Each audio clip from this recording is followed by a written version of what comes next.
Good morning. Welcome to another day of I'll Be in the Barn.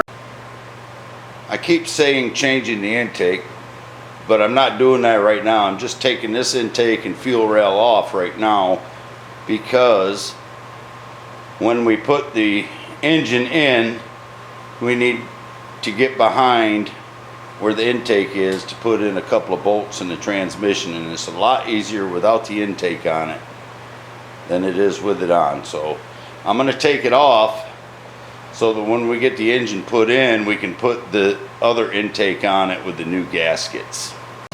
So we got 1, 2, 3, 4, 5 intake bolts, 10 millimeter, I believe, 8 millimeter like I said,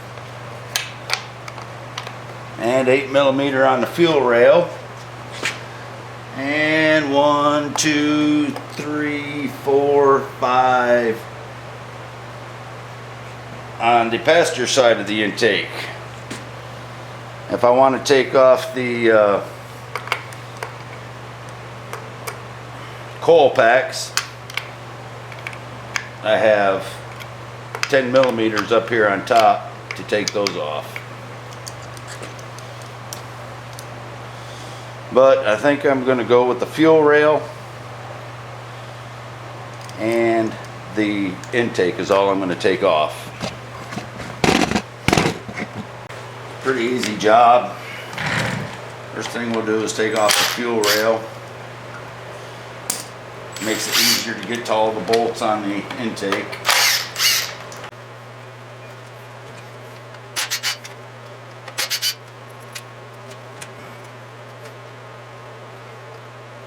So there's the 4 bolts from the fuel rails. Go ahead and take this vacuum line off of here. And take this, I want to take that sensor off. Yeah, why not? Put the other one back on it. I'll keep this in case it goes bad on the other truck. Also, there's a, don't matter because I'm using another throttle body. Alright. Get something to pull that hose off of there. Got a homemade pick around here somewhere. You guys don't know, but that was like 20 minutes looking for this pick right here.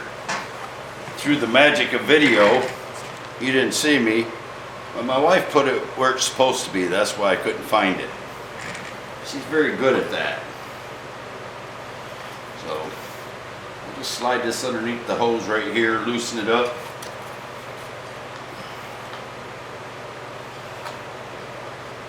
And she'll come right off.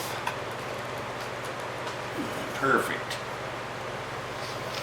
Okay. So I will set the pick behind me on this table, and if my wife comes out, it'll probably end up back where it's supposed to be, which is where it should be.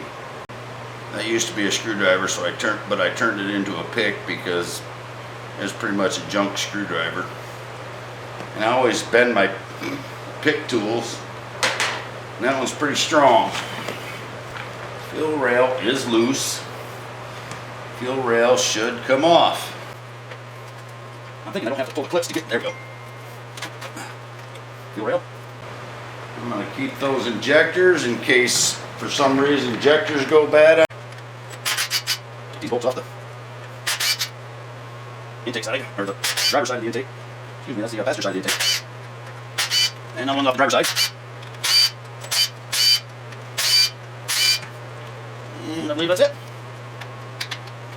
Loose, make sure they're all loose. Yep, there we go. Did I forget anything? Yes, I did. This line going here to the throttle body. So last thing I got is to pull this clamp and take this hose off. And my channel locks were right where my wife put them, right where they should be.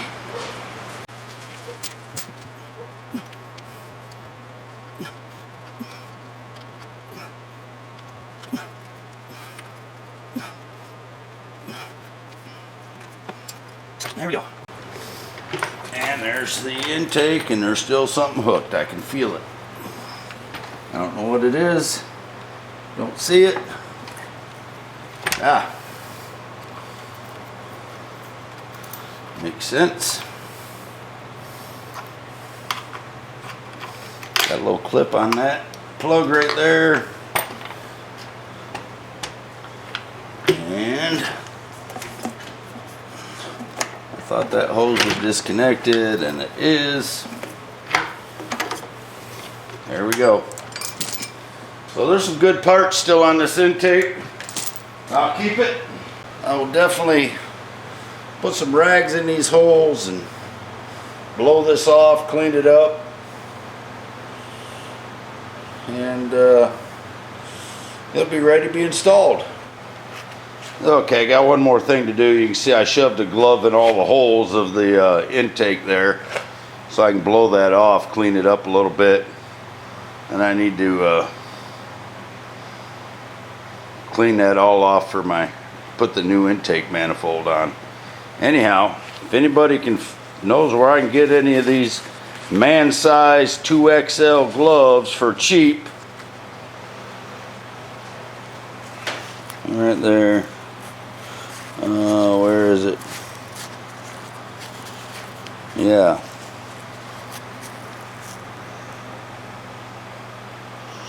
$2XL man-sized gloves for cheap. I would appreciate it. And leave me a comment. I'd like to get some 3XLs because I got a bunch of right-handed gloves. Very few left-handed gloves because I'm right-handed, but I grab everything with my left hand, and sometimes when I squeeze it, I always blow out the dang pinky finger on them. So they ain't no good when you're welding and stuff because, you know, all the sparks go down in there.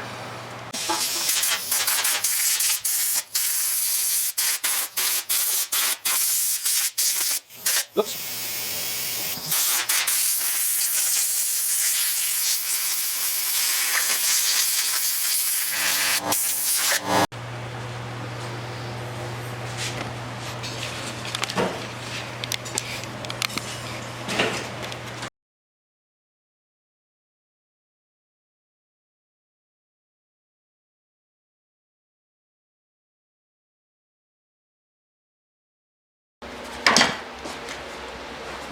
Well, here I am working on my son's Silverado again. I got the new engine set down in there as I showed you.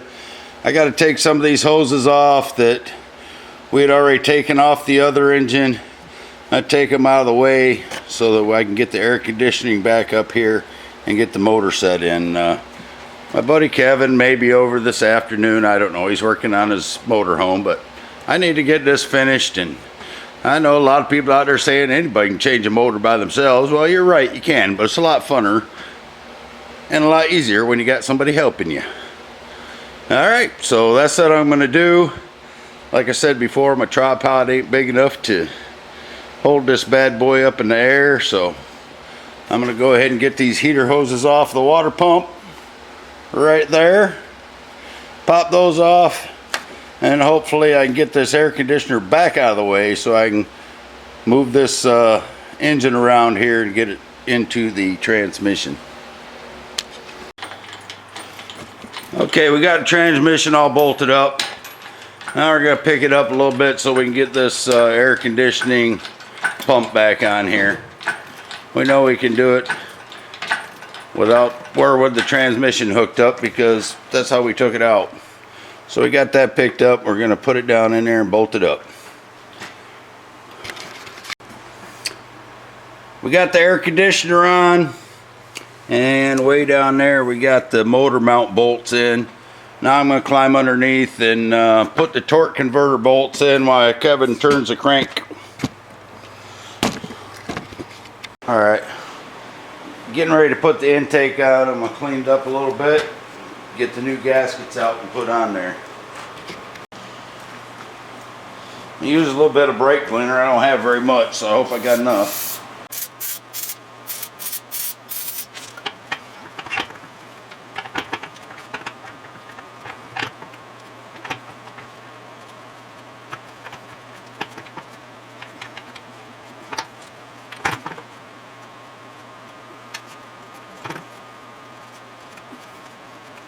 it's snowing today. I like it where they want me to drive town. Like any other day, later in the year. Or it ain't like any other day. Obviously, Puxatawny Phil was wrong. The spring is here and it's still snowing.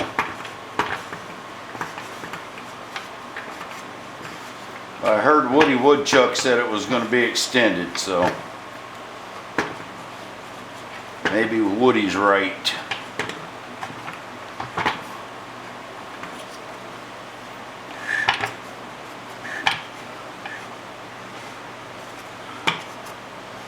We all know that it's always 6 weeks of winter left after the groundhog does or does not see his shadow, so it is springtime now. And sometimes it snows. I remember ice storm on April 1st, not that long ago. So anyway, got that cleaned up. Let me get the other gaskets.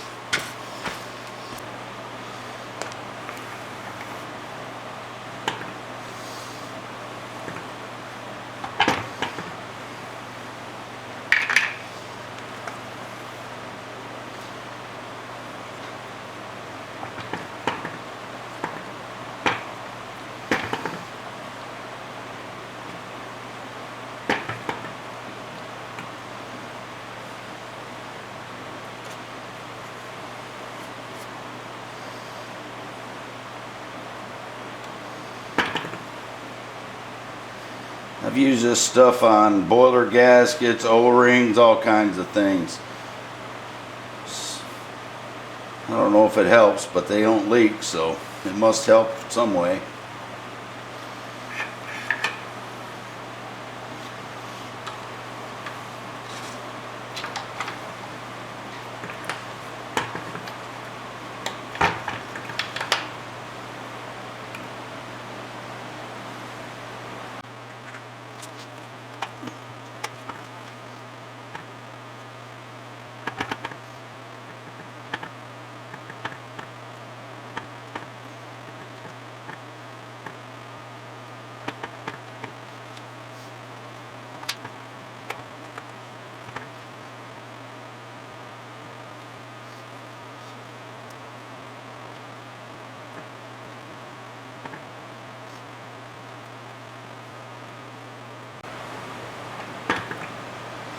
I'll put this on, oh no, I didn't pull the injectors out of this, never mind. I was going to say I'll put some of this on the O-rings of the injectors, but since they're still in the new motor, I won't have to do that.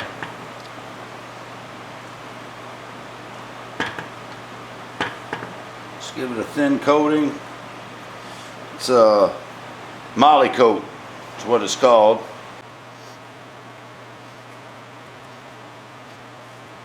You start 111.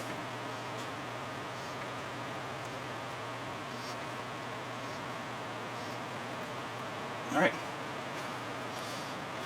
Let's get this bad boy on there. Oh, boy. Too old to get on the floor, that's for sure. All right, I found all my bolts. Got them on. See if I can't get this up here without losing them.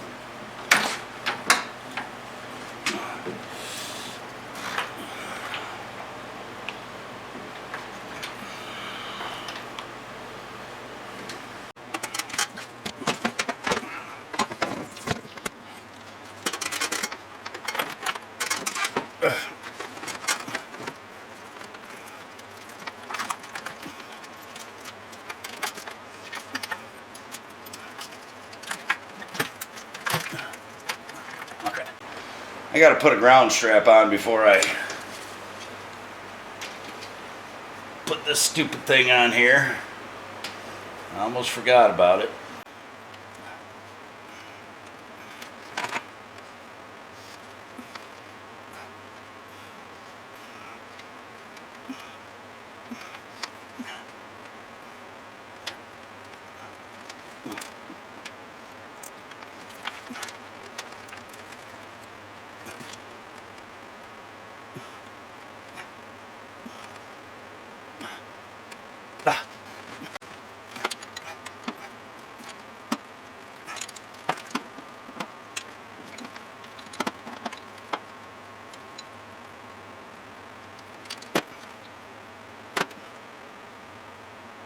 Just not a good spot, you know what I mean? What's the ground back here?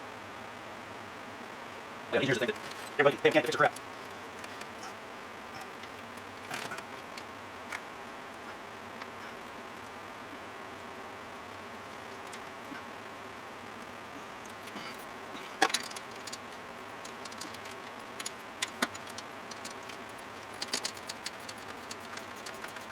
I'm just going to drive up on the old things up again. But I got just, I don't know if you can. Alright.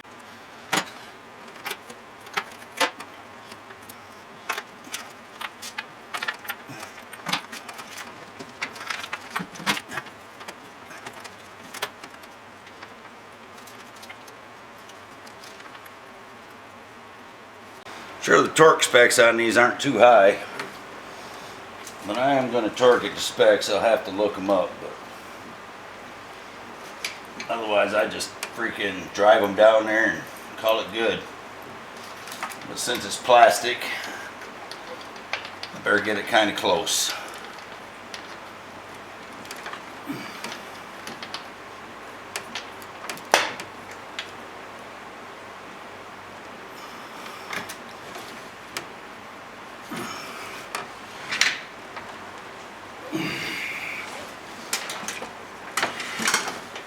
Of course, if I put my gun on minimum, it will be kind of close. Alright, got that on there. I'm going to go ahead and look up torque specs and torque them down.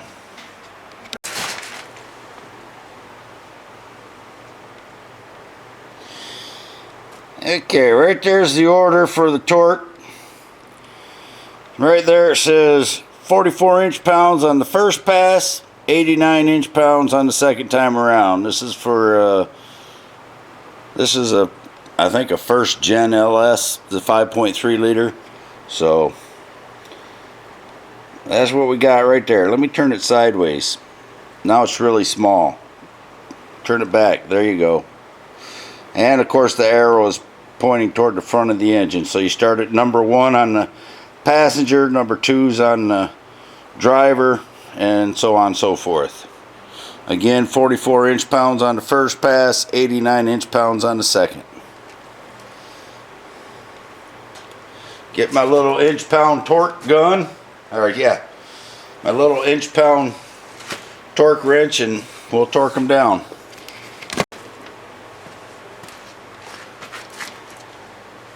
Well, it looks to me like I'm just going to guess, because my inch-pound wrench don't start till 100 inch-pounds.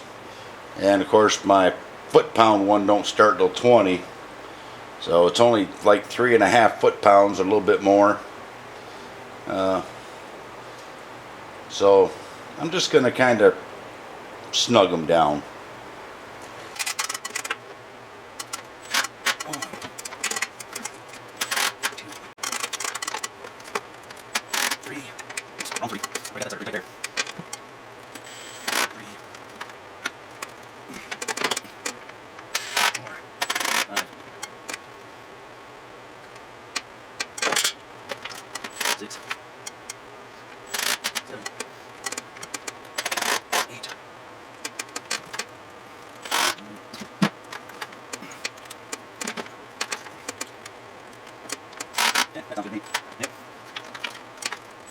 Perfect. It ain't coming off, I'll tell you that right now. Alright, we got that on. I'm going to get the, yes, the power steering pump and the alternator back on. Well, I don't know why I wasn't thinking the injectors were out of this engine, because I had to change the whole fuel rail. Because the 2004 and 2003 are different. 2004 has only one fuel line coming in. The 2004 has 2 fuel lines coming in. So I just changed the whole rail, injectors, put the old injectors from the other engine back in here. So like I said, I don't know why I was thinking the injectors weren't getting changed, or why they were still in this motor. So I did lube them up a little bit, lube the O-rings up. So Now I'm going to try and slip it up in there.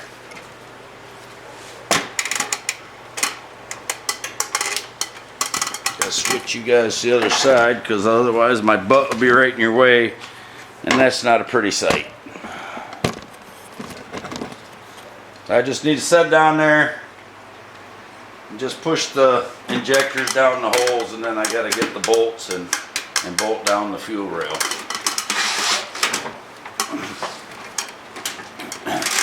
And then I got a lot of wires to hook up. And a couple fuel lines, but they just push right on.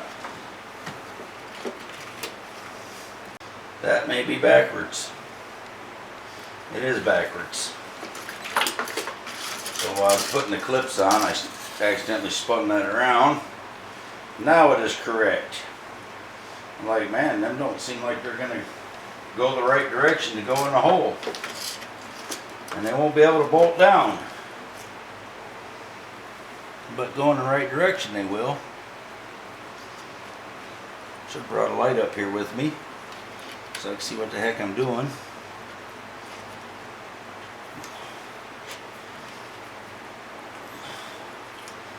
I'm pretty sure they're all in the holes on this side.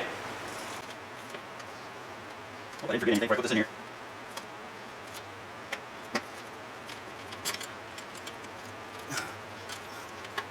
Alright, got the fuel rails in.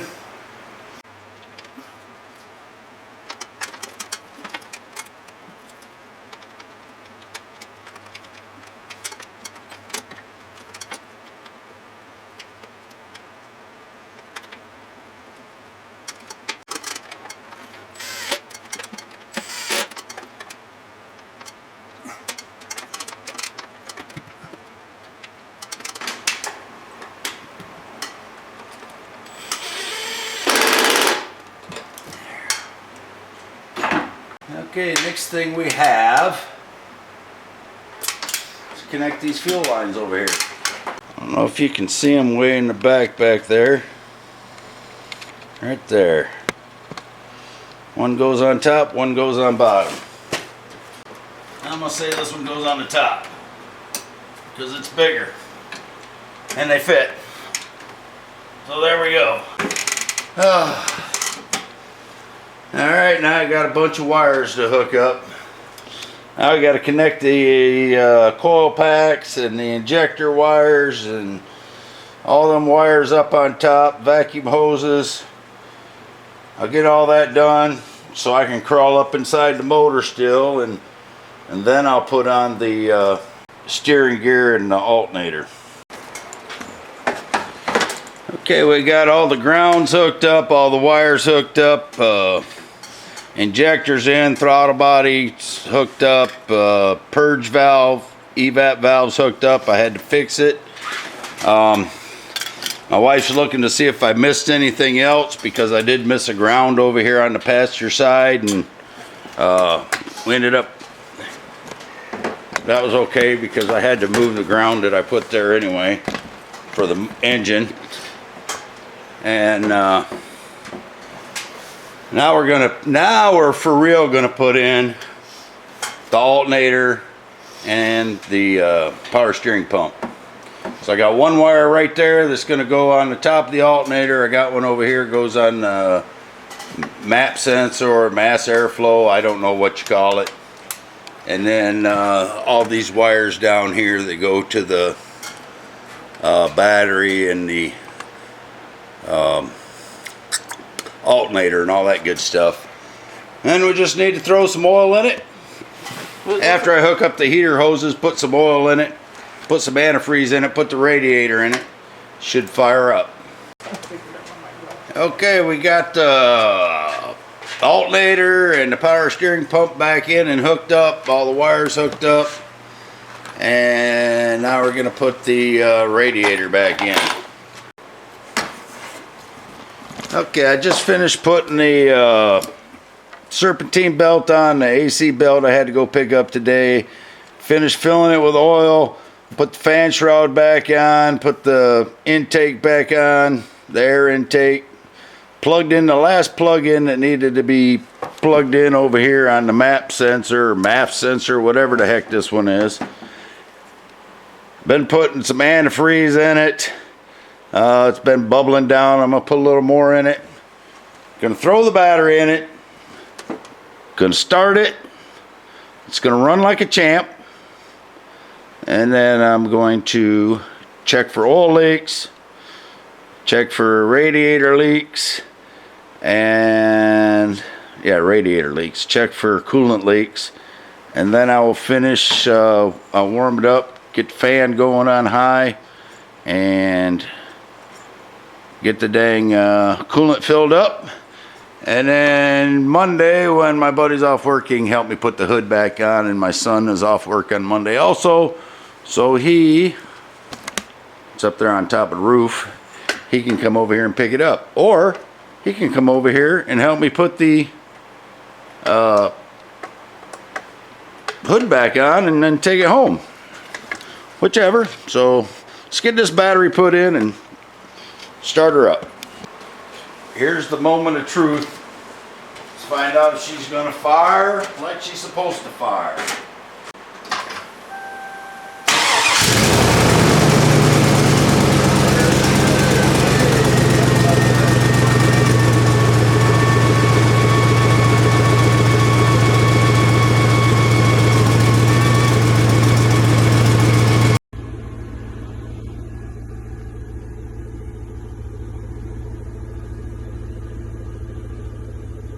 Got good oil pressure, charging. Gauge looks like it's a little off on the temperature, but maybe not.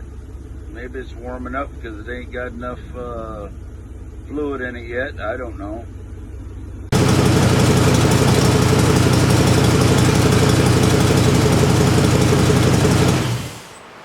Alright, got her fired up. I'm going to check her out now.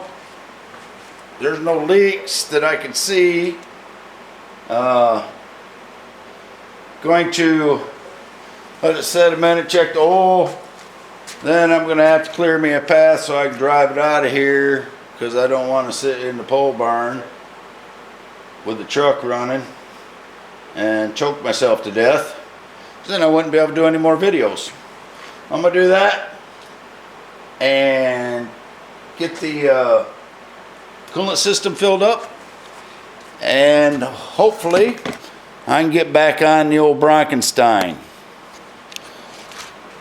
So thanks for watching. Until next time, when I'll be in the barn.